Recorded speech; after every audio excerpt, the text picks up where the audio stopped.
welcome to another episode of Chit Chat with Auntie Mary. Today we have Ariel, my best friend, who is here to share about her experience with not once, not twice, but 3 layoffs in the past 7 years. Yeah. So very grateful to have you here today, Ariel. Why don't you introduce yourself? Okay, thanks, Mary. Oh, hello, Auntie Mary fans.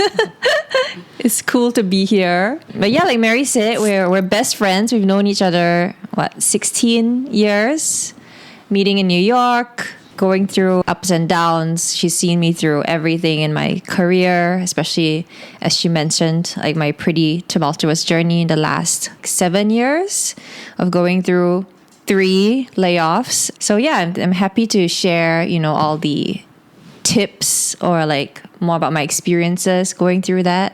Well, Ariel, I would say you're one of the most resilient people I know. I got laid off one time and I felt like my world fell apart. Yeah. And the fact that it happened to you 3 times, and how did you feel like you have grown after each experience? I mean, it's definitely not easy. I wouldn't say it got easier, but I think I definitely figured out ways to deal with like all the feelings, right? The whole like angry, feeling scared. You kind of build a muscle to deal with all of this in a better way. But I wouldn't say it gets any easier, right? So I think for anyone going through this, even for me, my 3rd time, if it were to happen another time, I feel like it will still hit you, right? Like it's your career. That you've committed this amount of like your life to doing it, right? Of your day-to-day work. So I don't think it gets easier. Yeah, I feel like there should be, after we get laid off, I feel like there should be free therapy for these employees, like at least for like 2-3 months, for us to like get up on our feet. That's true. Well, to be fair, like a lot of my companies offer that actually. After the layoff? Yeah. It's very generous of them. Yeah. I mostly came from like the tech space, right? Okay. So I think they do prioritize supporting you through this, which I did appreciate. So we had like free coaching, free therapy, post-layoff sessions for I think like 6 months after the layoff. Oh, that's very generous. Yeah. Did you milk the system? I did. Oh, that's good. Because I paid for coaching and it's like not cheap, like almost 500 an hour. Yeah. So we had free photo taking too. Photo taking to help you find your next new role. Really? Yeah. Wow, that's very nice. You see, if you want to get laid off, make sure you get laid off by the right company too. And that helps. And that helps. So I know layoffs is very common, especially in Singapore and especially in the tech sector. I found some stats just to anchor our conversation since we're talking about layoffs. I mean, in 2024, like 13,000 people in Singapore got laid off. Oh, 13,000. Yeah, 13,000. And out of that 13,000, like 25% of these people are in tech. And I think globally, in the tech sector alone, last year, about 270,000 people got laid off. Oh, wow. Yeah.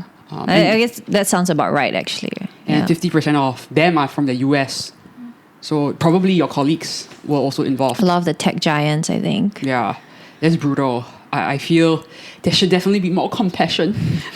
I know. I mean, it's becoming, unfortunately, more and more common, right? I think when I went through my first layoff, and we'll touch on that later, but I think it was still not like as commonplace. Yeah, and when was your first layoff?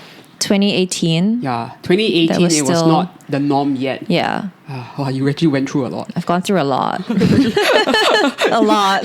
She went through a lot. She is definitely an oldie. Well, but also experience. That's why you're a lot wiser and a lot more calm, not in panic mode. But obviously, you say it still hits you hard. Yeah. But you are definitely, that's why Ariel was instrumental in my layoff journey. And I think one thing that she shared with me that was very helpful, that I keep reflecting on, is that our career paths are not linear.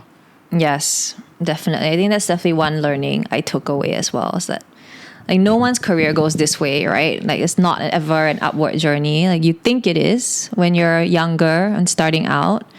And then the more people you speak to or the more experience you get. I've had like senior leaders tell me like they've been promoted, demoted, had teams given to them and then taken away, right? So like everyone goes through this. I think it's just in their own time. And unfortunately, mine happened a lot earlier and like you're going through yours now. That non-linear path or that non-linear journey is something that once you experience it, then you learn from it. it's very hard to imagine Yeah, it without that's being true. through it. Yeah. Yeah.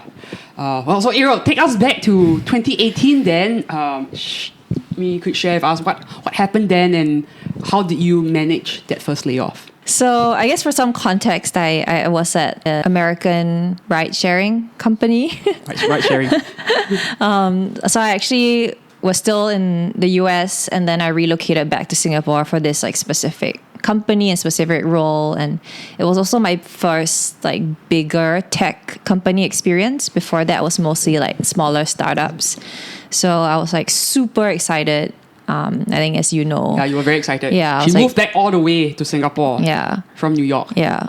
I was like very excited. I was like very happy, and I mean, I guess like proud, right? Feeling like, okay, like I've like made it in some sense, and like, you know, being at this company that I was like so excited to work for. Kind of overnight, they got bought over by a local competitor, and as employees we only found out the same time everyone else in the news found out. So literally Monday we walked into the office and we were told, okay, you're now no longer employees of this company, you're placed on garden leave. And I mean, it was of course a shock to all of us, right? We were given, I think, a couple hours to clear out of the office, and that was like the end of all of our journeys at that company. So it was definitely like a huge shock. Wow. I mean, at that point of time, layoffs were not a very common thing then. Yeah. I'm sure it has happened in the past, but it was not like it was the kind of thing that you wouldn't think it would happen to you or your friend. Yeah, you would never imagine it would happen to you, Yeah, right? it's the kind of thing you read about. Yeah, and you're like, oh, that can't be me. And then it happened to you. Yeah. And then it happened to your friend. And this was many years ago, 7 years Yeah. ago. What was like that takeaway for you personally? And how did you feel at that point of time? Yeah, I think, like I said, it was definitely a huge shock, right? Of, oh my gosh, like everything I was so excited. I put in so much energy and effort into this job, and then overnight it's taken away, right? So I think it was definitely like the first experience of feeling, I guess, like dispensable, right? Or feeling like it's a bit out of your control, right? And no matter how much of a high performer you are, no matter like how hard you work or how much you sacrifice for the job, sometimes a lot of these things are just out of your control, right? So I think it was my first taste of feeling dispensable, I guess. So, and that feeling of being dispensable is like, I don't matter, or like, I'm just part of a cog in the bigger system. Yeah, I definitely felt like, oh, okay, I'm just a cog in the machine, right? Or like a number on a piece of paper, right? Like a lot, like these decisions were probably made at like global HQ levels, and we would have zero influence over, right? And I mean, they don't know who I am as an individual, right? It's ultimately, I'm just like an employee number on a paper. So I think like really feeling like how small you are in some ways. It's also like, wow, it's like damn unlucky at that point of time. Yeah. If you think about that, it's like, Yeah. oh, I didn't do anything wrong, and then like, how could you just replace me or remove me? Yeah. I think that was hard to process. Okay. Then what happened with the next layoff then?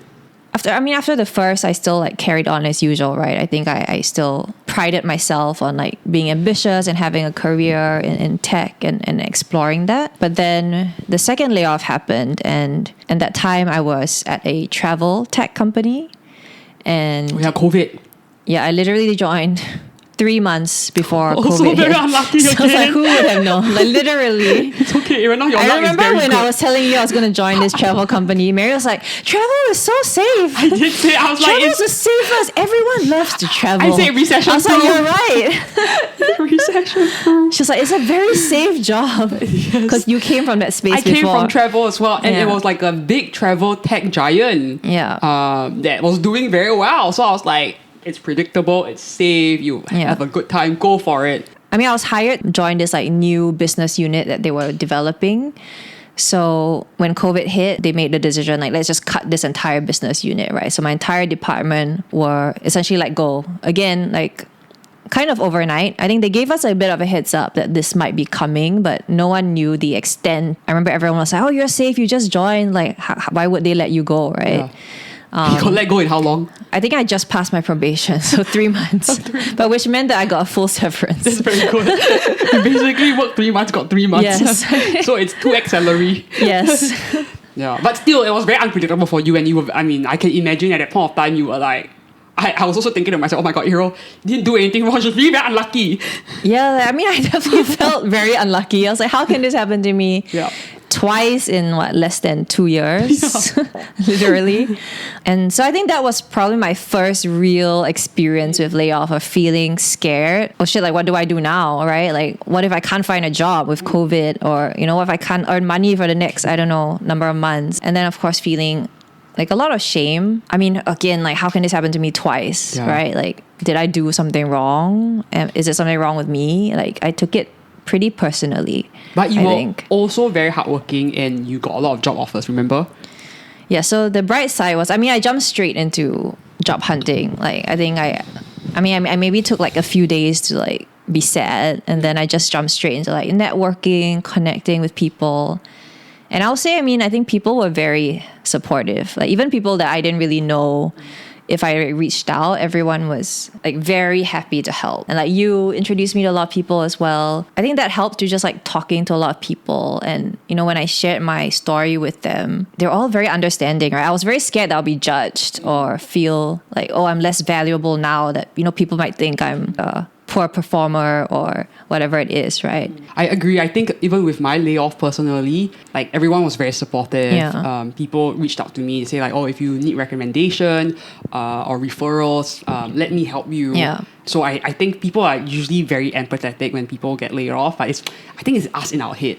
Yeah, like no one's really judging you, especially in this climate where we know how common it is, and a lot of it is restructuring and not like performance related, right? Yeah. It's something that we would have to get over it, but most people are generally very nice and very empathetic. Yeah. And it's just that we judge ourselves. Yeah, but hey, for sure. I remember you got a lot of job offer. I did. So thankfully, Yeah. the tech sector was actually like picking up. Actually, like at least the areas I was like interviewing in and interested in was actually doing pretty well. So I managed to get quite a few job offers. I think I had like 4 job offers, and at companies that I had always wanted to work at, and so I actually ended up probably like better than what I imagined. But it was still pretty traumatic, I think, to go through. Yeah. And because you didn't process it and you jump into a new job immediately, what were some of the challenges or learnings from that? Within 2 months, I was in my new role. Yeah, I don't think I took time to process what happened.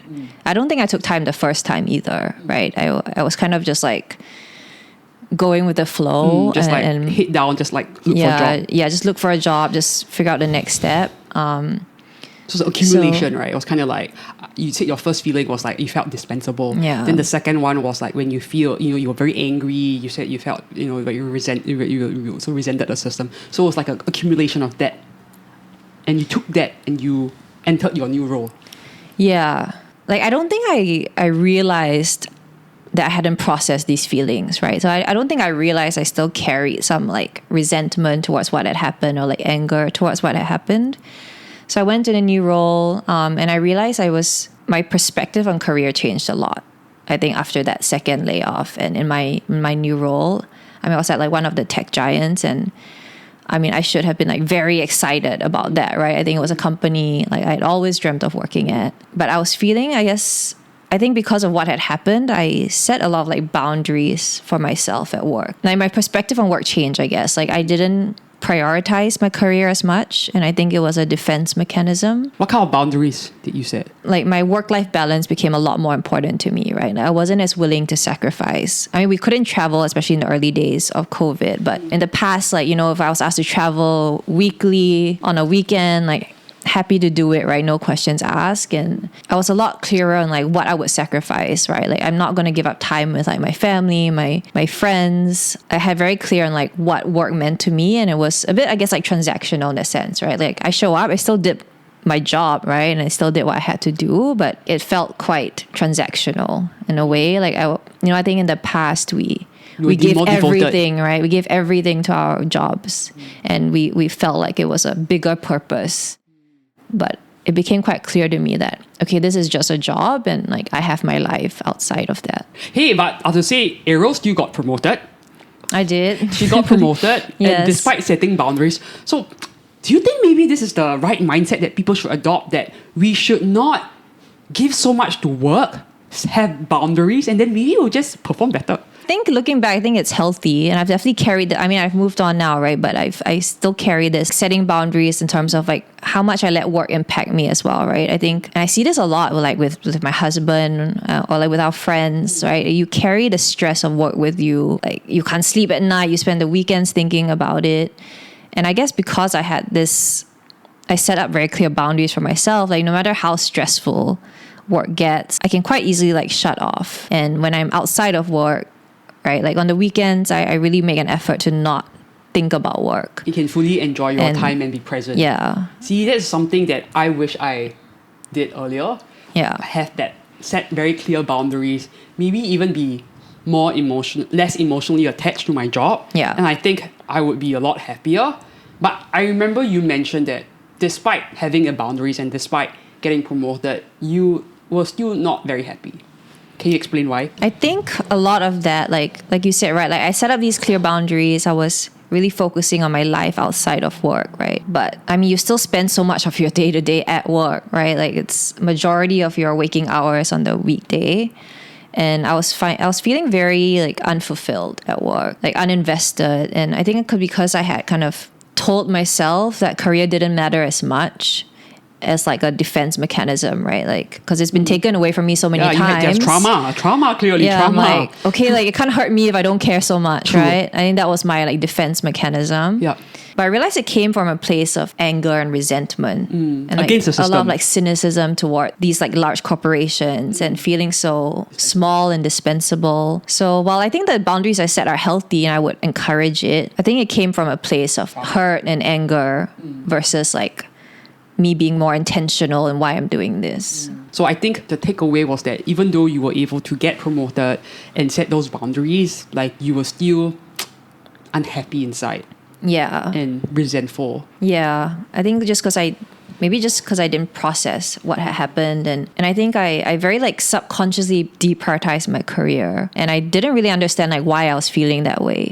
Because all of us were like damn into our careers, remember? And so I mean I was honestly very lonely. So sometimes when I meet up with you, Yeah, we were like, oh my God. all you talk about is career, work. Yeah, right? yeah. And I understand it because that was Yeah. the way I was too. But then it made Yeah. me like doubt myself again of like, okay, like why, like have I just lost ambition, right? Or am I like behind in life compared to my friends because I'm not feeling that way anymore? So I think it was like I think all of that just like contributed to me feeling quite like unhappy with career, but at the same time, not really doing anything about it. In hindsight, Ariel, I would say you were just ahead of us. You were just ahead of us. Okay. Then the third layoff, what happened? Oh yeah, okay.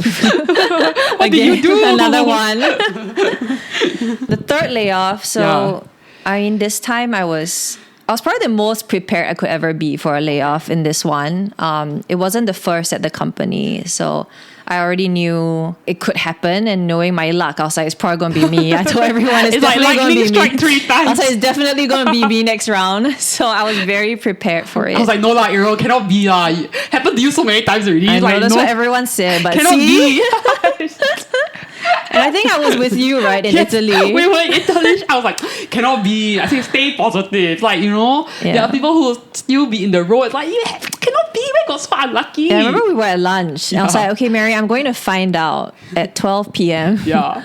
if I'm laid off or not. Yeah. And we're going to be at lunch together. And she was like, yeah, don't worry. It's not going to be you. Yeah, I was like, And then I showed her the email. and you were very calm. Yeah. So I was actually very, very prepared. Yeah, if it was me, I'll break down, I'll cry. I'm like, ah. Yeah, I was like, oh, look. And then we went back to And you continue eating your pasta. Yeah. Okay. So yeah, I guess maybe I handled that the best Okay. just because I was so prepared. I was like mentally prepared. I was also prepared. Like I said, I downloaded all my pay slips. I downloaded all my performance reports. So I was very ready, Yeah. in case anything happened. Yeah. And I had already like a plan in place of what I would do if I get laid off, right? So I just like started that plan. Can I ask about your plan? How did you manage and process it? This time I very intentionally wanted to take time to think about my next step. So instead of just like jumping into like job hunting again, I took 3 months to really do like random things. I wanted to be like a barista for a while. Yes. You started a baby I cup started brand. a baby clothing brand. I even wanted to work in like retail. Like I just wanted to do really random What do you things. mean you want to work in retail? I almost wanted to go like just work retail for a while, like in at a Zara? shop. Yeah, just to see what it would be like. Okay. And I just want to do things that I would never ever think about doing. Okay. And just see like, how does that make me feel? And I did a lot of career coaching as well. I think that helped me like process properly. Like really just taking time off, and of course like spending a lot of time with my son and really like treasuring that time with him. So I think that taking 3 months completely off from work like helped me heal. And I would say the career coaching played a big part in that as well. So what was different from this versus the two others was that you had time to do things that you really like and process it, and then also you did career coaching. So I think the career coaching helped me process everything that had happened in the past, right? Yeah, in the beginning we talked about this understanding that our careers are not a linear journey, and that realization really came out of the career coaching. She told me to like draw out my life journey from a career perspective. And I started drawing like a straight line, right? And she was like, no, like no one's journey is that. Like, where are your ups and downs, right? So then I started drawing all these layoff experiences I talked about. I also drew when did I feel most happy and invested in my career. And through that, realizing that it's not a straight line, number one, and that there's also a season in life for everything. I think like what I saw as like some of my downs in my career also gave me the chance to like grow my family and really spend time, like proper time with my son Kai, and not have to like stress so much about work. That's a very like positive mindset shift that you had. Yes. That you were able to see that thing that happened allowed you to create space for you to do something that you care about, do support and prioritize things that are more important in your life. If I didn't have that down in my career, I mean, us, we would probably just be like, oh, it's never the right time to start a family. It's, and you just like kind of left like life get in the way. I mean, looking back and trying to see the positives, right? I think maybe that was like the season I needed at that point of time. So I see it a bit more like positively now. Yeah. And do you think that mindset shift helped you to get you where you are today? So I think again, like with the career coaching, that mindset shift, I really like reflected on what matters to me in my next role, right? So also through like the thinking about a retail job or thinking about starting my own brand, I also realized like I don't think I'm ready to be an entrepreneur. So that's good. You have like self-realizations. Yeah, I realized like, okay, I don't think that's who I am. I tried and I realized I didn't enjoy it. I don't think this is something I could see myself doing. I also realized like, okay, I don't necessarily want to be a stay-at-home mom, right? After having spent maybe like almost 6 months just kind of being home with my son.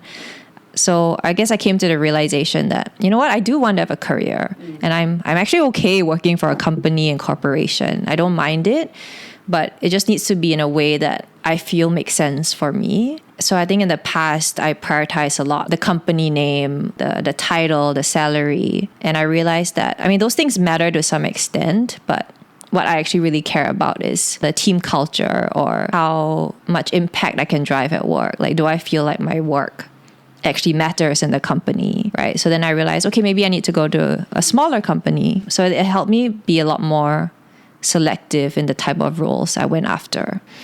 Then why do you think, Ariel, we tie so much of our self-worth to our career? I mean, I guess from young, right, we're conditioned to be told that you study hard, you get a good job, your parents will be proud of you. So I guess like we're just conditioned to think that way, right? Like that you have to have a career to like be giving to society, or you have to be making money for your parents to feel their work has paid off. Yeah, I think it's a lot to do with our belief system, right? Yeah. It's like growing up, what you see and what you've been told is that if you don't do well in school, you will not go to a good university. If you don't go to a good university, you will not get a good job. If you don't get a good job, you will not make good money. And if you don't get good money, you will not be successful. So a lot of our beliefs was tied around money, but also came from, I guess, inbuilt in our DNA on what success was since we were little kids. And every time we do well, we get praise. Yeah. Oh, it's like positive reinforcement. Yeah. Or like, wow, you're so good. Then next time can confirm be doctor. Yeah. Or like you see friends who like work in prestigious organizations, you're like, wow, doctor, lawyer, Yeah. And I mean, I guess like you do naturally associate them, like, okay, like, to be a doctor or be a lawyer or work at Study this so hard. prestigious company. Okay, you must be smart. You Correct. must be earning well. So by society's definition, you're a success, right? So I guess we tie so much ourselves to hoping to achieve that. And if we don't get there, because like, come on, be realistic, not everyone can be doctor or lawyer, then we tie ourselves to the next best thing, right? Okay, we have to be very successful in our corporate career. And then you'll be like, oh, this person work at so and so big organization. Yeah. Wow, must be earning a lot of money. Yeah. Or like, wow, this person work in FANG company and like hire like a VP. Wow, very good. And then it naturally become aspirations for us. And if we don't get it, because like realistically, how many VPs are there going to be at Google? Yeah. Then our self-esteem and our self-worth just crumble. And I think we all feel that, right? Like, I think when we all have this ambition, like, okay, we're all going to achieve this in life, Yeah, realistically, right? how many spaces But I mean, there? honestly, like, How many let's just be slots are there? realistic here. Yeah, how many slots are there? How many spaces there? How many how many CEOs can there be in the world? Yeah. But So- I think, like, I mean, your question is valid in terms of, I feel like we tie a lot of our self-worth to career, and whether or not like we make it or not is also a different story. We kill ourselves. But we will like dedicate our life to like trying to get there. Yeah. I mean, I guess just because like a lot of us haven't built out who we are outside of work, right? I think growing, like, especially when we're starting our careers, most of our time is dedicated to career. I feel like we don't Find that time to find who you are. Yeah. So we take away the career, like, who are you, right? And I think Yeah. it's very scary to think about that. I know, I've been asking myself, who am I? Yeah. Who are you, Mary? And I'm like, and I'm in this like self-discovery process of like, what are you? Yeah. Without your job title and without that now. And honestly, it's not that easy because but it's also very transformative. It's also very, it goes down a different path. I think I have to unlearn a lot of things, which is the hard part. Yeah, that's true. You have to go in and unlearn your old belief system. And it's also, the people around you are still in that traditional route, right? Yeah. I'm not going to go to my friend and be like, hey, is it really what you want to do or not, huh? Right? I mean, like, you and I are more woke now because shit happened to us. But we cannot go to our friends. We've evolved. Yeah, we're evolved. We're not going to go to our friends and it's like, do you really want that job? Like, no one's going to say that, right? And then... But then because we're human beings and we naturally compare ourselves to people around us. And if all our friends are taking the traditional route, it's very hard to not compare yourself and then question or not whether or not you are doing the right thing. I mean, like I shared earlier, right? Like I felt quite lonely sometimes when I was taking a step back from my career. And I didn't know. I'm so sorry. No, I mean, it's no one's fault, right? I think, like you said, it's like everyone has their own journey and own time. And I mean, it can be quite scary. And you definitely doubt yourself a lot on why is my career not the number one most important thing to me when it should be? Yeah. Or when we're told it should be, right? Or like if you do the right thing and I'm like, why am I still not on the right track? Yeah. And that can be very confusing to one, and also imagine what it does to one's like identity and ego. So I think with what we've gone through, I read somewhere that 80% of people who go through a traumatic experience then come out like being more positive and enlightened on the area. It could be death in the family, it could be job loss, it could be like a divorce. 80% of them actually come out like being more positive. That's true. I mean, maybe it's human nature where we try to find the silver lining, because if not, then why do you suffer so much for? I mean, I would say like going through all these, like I feel like I'm more woke. I don't know if woke is the right word. You are more, but I've definitely developed, changed. More mature. Changed. Yeah, my perspective on like career, I think, has changed, and I think in a healthy way. That's why I think you are a lot ahead, further in the journey than me, because I was just thinking, having a conversation with Ariel earlier, and how our perspective of success has evolved. And maybe you can share that perspective here, and then we can discuss how that is contrasting. I mean, in the past, my definition of success was, I guess, like what we share. It's like the traditional, right? Whether that's like making a certain amount of money or a certain title or working at a certain company. I think that was definitely what I defined as like success in the past. And I think now, I think I've simplified it a bit. For me, it's a lot about fulfillment, right? And I've realized that, okay, like I do want a career. That is still a big part of my life, right? That I need to make me feel fulfilled overall. But what I see as fulfillment in career is no longer just money or like titles, right? I think in the past it was purely that. Now it's a lot more of like, how much do I actually enjoy the work I'm doing? How much do I actually feel invested in the work I'm doing? How energized do I feel every day going to work, right? And I just want to make sure that it's a positive experience for me as well. Because like money will only get you so far in feeling like energized, right? Your perspective on career right now is actually a lot more simple, and it's more about personal fulfillment versus money status title. Yeah. Like what it was in the past. Yeah. And I'll say like, I mean money still matters, right? I think it's a part of it, but in the past, like I would rank it probably as like number one, and now it's like definitely lower in the priority for me. and then you have other priorities now.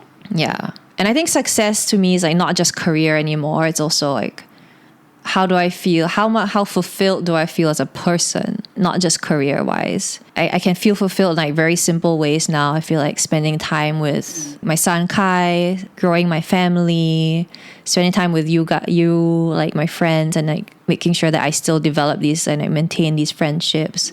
Or even like small things like learning new skills of like, you know, when I tried to be a barista. Or like, you know, going to the gym or learning like up leveling my weights at the gym. You know, I just want to feel like I'm doing something and like evolving as a person. But to me, it doesn't have to be like as big and grand as, you know, in the past. It's like, okay, if let's say I was interested in coffee. Like I'd be like, okay, I need to be like the number one barista. I need to go to these like coffee competitions to consider it my passion, right? And now it's like, no, it can just be as simple as you enjoy drinking coffee. And knowing how to work the machine yourself. Yeah. Yeah. No, that's beautiful. I feel definitely your layoffs have prepared you and set you up for today. And I definitely do see like a huge mindset shift. Knowing Ariel for 16 years from the old her to the new her now, you're definitely ahead a lot of us. Definitely ahead. Because with my first layoff, and it's been 6 months, like right now, my goal is to find myself and to find out what my purpose is. And career could be one of it. It could also be personal, but I'm on that journey to discover that. But it could also be maybe shifting the goalposts from maybe career to that something else. And maybe, let's say I want to be a podcaster, and I say like, oh my God, I want to be the best podcaster there ever is. But then it's basically shifting being the best, corporate warrior in the past to the best podcaster. It's still having very these lofty goals. Despite you're still tying a lot of your how you feel to achieving this certain like milestone or metric, right? And with you sharing your definition of success is now, just also made me realize that it doesn't have to be that complicated, and we don't have to be number one in anything. You can just do it for the sake of doing it. I think in the past, because I've always, not that I want to be number one, but like I want to be the best in everything I did. And now that I am not interested in maybe corporate for a while, I want to shift that into something else, and I want to be the number one in that something else again, which I realized with our conversation, what for? I mean, it's so good, I think, to have that ambition, right? But I guess it's like a matter of... I might kill myself. I mean, it's a matter of like... I worry like, who is listening to my podcast? Then it becomes self-deprecating again. Yeah. And then all this anxiety, what's the point? You shouldn't tie your self-worth, I guess, or it picks out the joy. to that. Yeah. So I think this conversation also made me realize that if I put so much pressure on myself, there wouldn't be any joy in anything I do.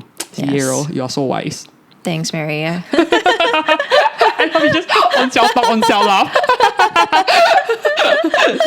See, I'm glad I could share with you. At least if anyone learned something, is Mary. No, I just talked through my own thoughts. But she made me realize this.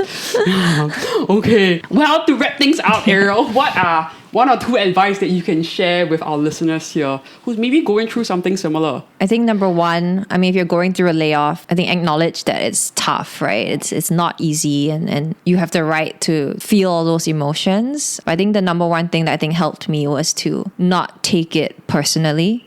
We said, right, a lot of times, especially recently, it's just like company priorities that change, like leadership level changes that you just cannot anticipate and are out of your control. So again, right, don't let your self-worth or self-confidence be taken away because of this. And I I would say if you can, like, take the time to reflect on, like, see it almost as an opportunity to rethink. I think a lot of people are not happy in their careers or their jobs or their roles. Take the opportunity to, like you have, right? To reset and think about, what do I really want to do next? I think that will help set you up for like longer term success and happiness. I agree. It's this kind of things we cannot be damn kiasu or kanchiong. We'll just shoot ourselves in the foot. Yeah. Like, don't rush it. Don't rush. Take time if you can to if you can. reflect. If not, it's just going to snowball.